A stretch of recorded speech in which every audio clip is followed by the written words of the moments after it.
students. Today I will give you a general idea about the bones of head and neck. Now, this is an skull, okay? The most important bone in the head and neck region is the skull.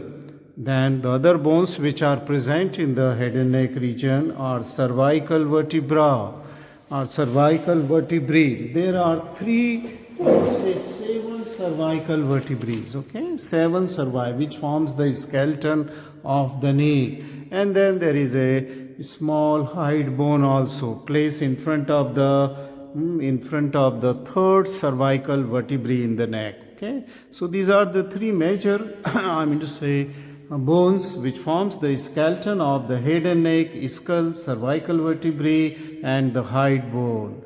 Now, skull forms the skeleton of the head, okay? So the whole of the skeleton of the head is formed by this skull, okay? Skull. And skull contains a large cavity. This large cavity is present in the skull. Let me open it, and then I will show you the cavity present in the skull. And this cavity is, this cavity is here, and this cavity is for the brain, okay? It gives the lodgement to the brain, and therefore this cavity is also called as the brain box, okay? So I have removed this roof of this cavity, and then there is a large cavity seen here in which the brain is there, and this cavity is called as cranial cavity. So there is a cranial cavity present in the skull. Then if you will see this skull from the front side, then you will note that there are other cavities also seen in the anterior aspect, okay? Anterior aspect. Let me close this, okay?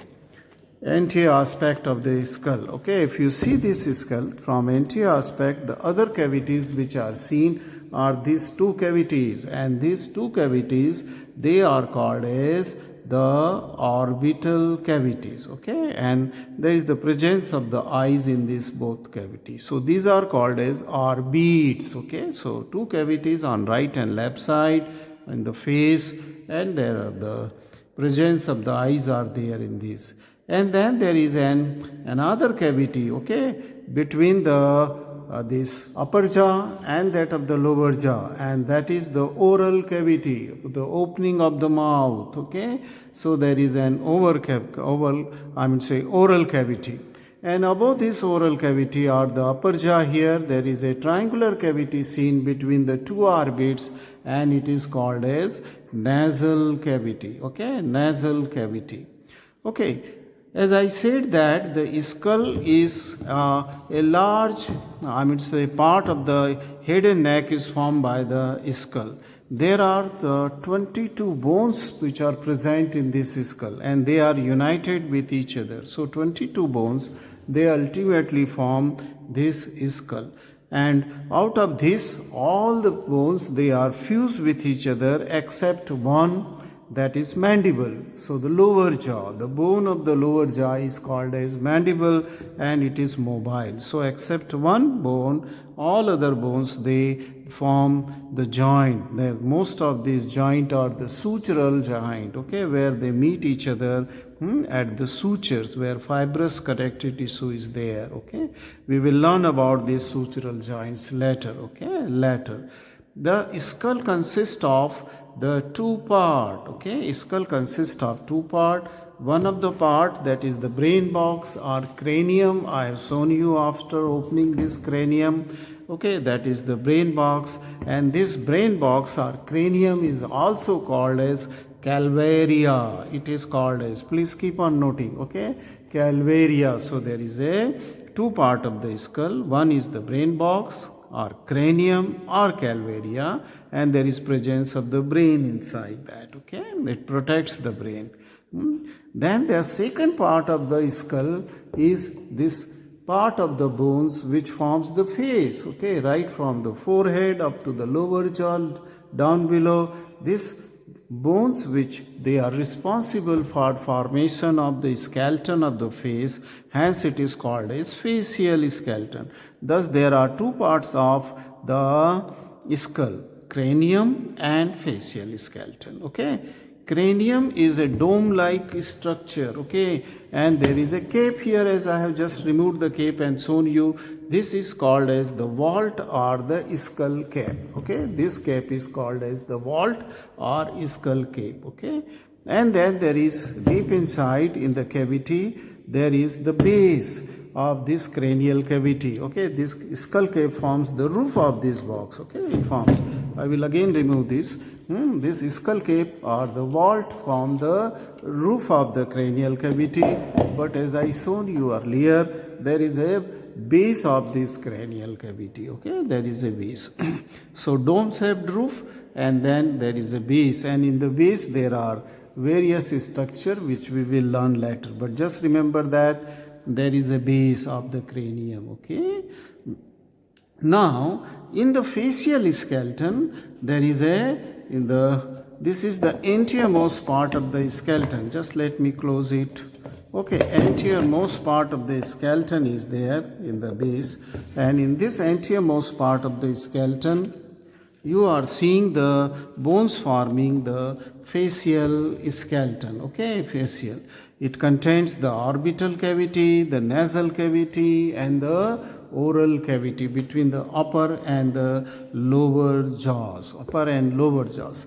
This must have given you a very rough idea about the skull, which is mainly divided in two parts, the cranial or brain box and the facial skeleton.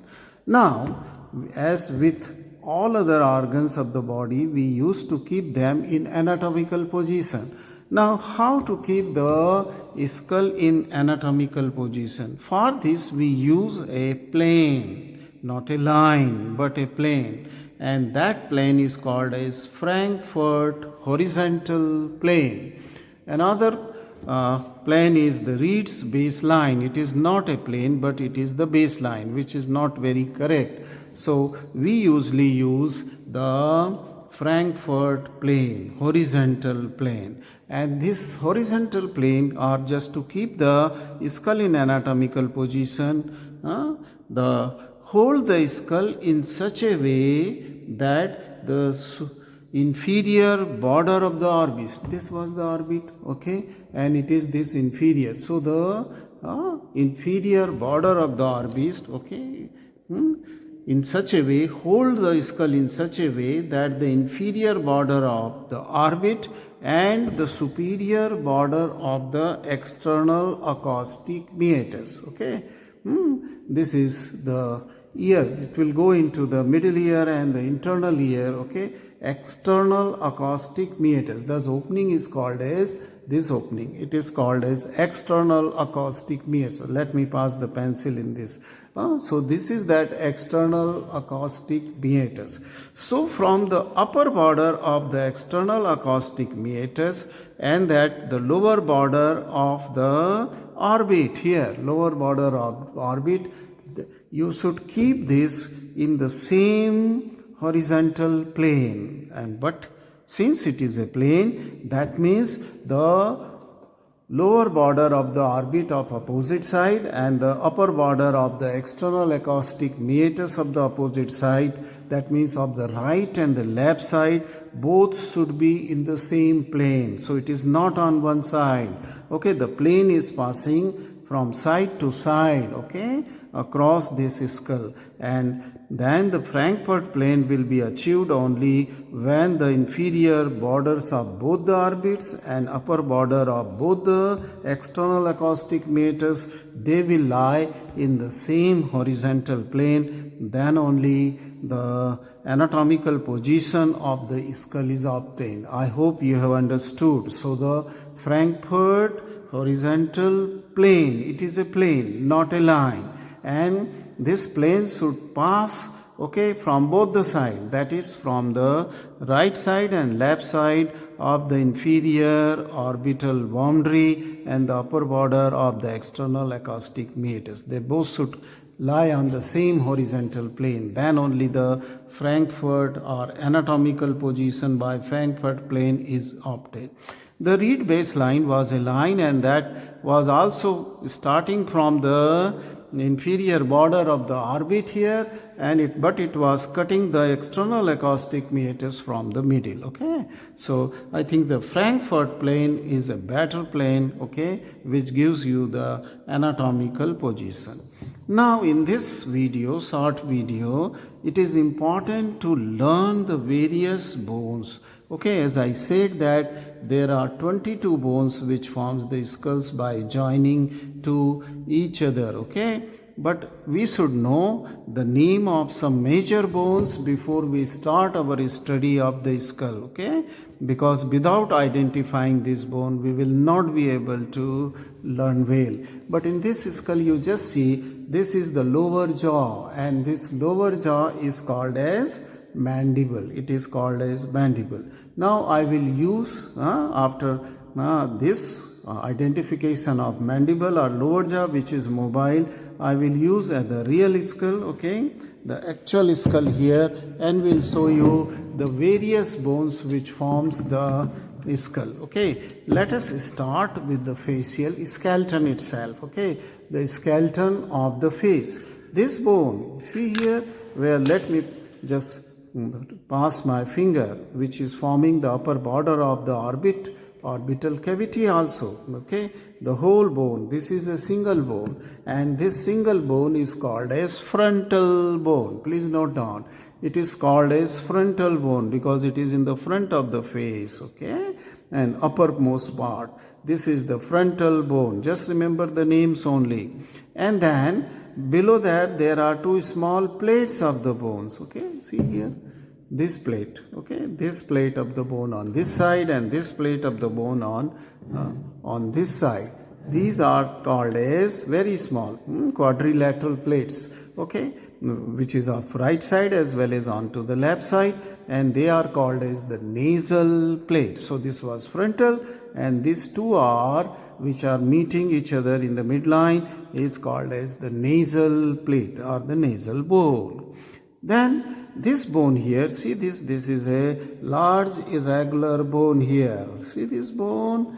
This bone is maxilla on right side as well as onto the left side, this large. And this maxilla bears the teeth or the upper jaw. So this is the maxilla with his teeth of the upper jaw. Thus the maxilla of right and left, that means maxillae of the right and left, they form the upper jaw. So this is maxilla bone. It is called as maxilla bone. Then on the side of the maxilla, this bone which is here, which form also the lateral boundary of the orbit, this bone is called as zygomatic bone. It is called as zygomatic bone.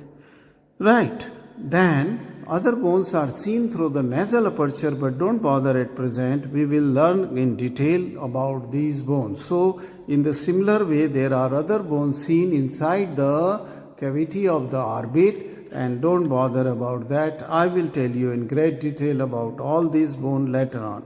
This video is for the major bones of the skulls. Okay. Now see this frontal bone which was coming from the facial skeleton here is meeting with these two rectangular bones here. See these two bones, right and left parietal bone. See this right and left parietal bones are here. And then this right and left parietal bone, as we go posteriorly, meet to a single bone. Since the frontal bone was also single anteriorly, then it was uniting with the right and left paired parietal bone. Here is also a single bone, that is called as occipital bone. It is called as occipital bone. So the vault of the skull or the skull cap is formed by frontal bone, two parietal bone, and the occipital bone If we see this skull from this side, that is from the lateral side, this was, we have already learned, a zygomatic bone. But then there is a bone here, this bone is here, and this is called as temporal bone. So they are also paired, right and left temporal bone. This is the right and left temporal bone which has a process called as the mastoid process. Okay, mastoid process. But in front of this temporal bone, you are seeing another temporal, another bone. And this bone is the part of the sphenoid bone that is called as here as the greater wing of the sphenoid. It is called as, which is deeply situated to this zygomatic arch.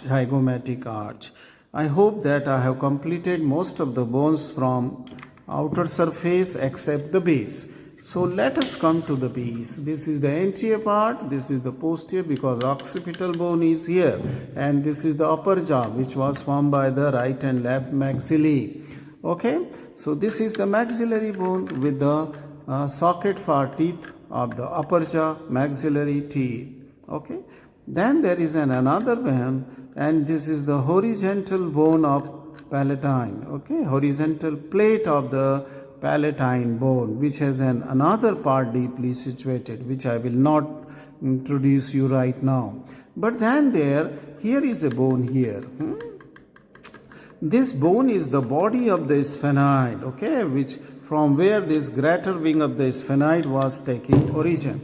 You may not be able to comprehend properly. Just remember that here is a sphenoid, single bone is sphenoid. And this foramina is called as the foramina magnum, through which the medulla, lowermost part of the medulla will come out.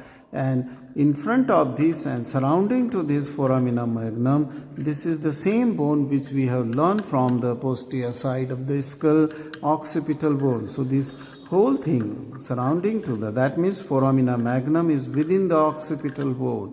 Okay, these are the occipital bone. The bony projection which is seen here is the mastoid process, which was a part of the temporal bone. This temporal bone which we have seen from, it is the process of the temporal bone, mastoid process. Similarly, you are seeing here an articular structure, convex, okay, and this is called as occipital condyle, which are also the parts of the occipital bone, okay, and here is the joint will be formed between the first cervical vertebrae and the skull, okay.